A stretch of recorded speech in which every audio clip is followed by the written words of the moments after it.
Roger Goodell in the NFL should not be too concerned about the lower TV ratings at this stage of the NFL season. Fans such as myself already know that the season really doesn't begin until November and December. So right now, September and October really isn't that significant on the final outcome, which is the playoffs and the Super Bowl. So don't worry so much.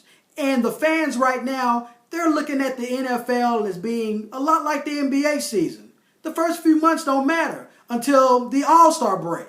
And then what happens after that, that's when the good teams start separating themselves from the bad teams. So right now, Dallas Cowboy fans all around the world should not be gung-ho and going off on social media, pointing at different fan bases and laughing at them and being ridiculous, I like to call it, when we already know come November, December, the outcome is going to always be the same.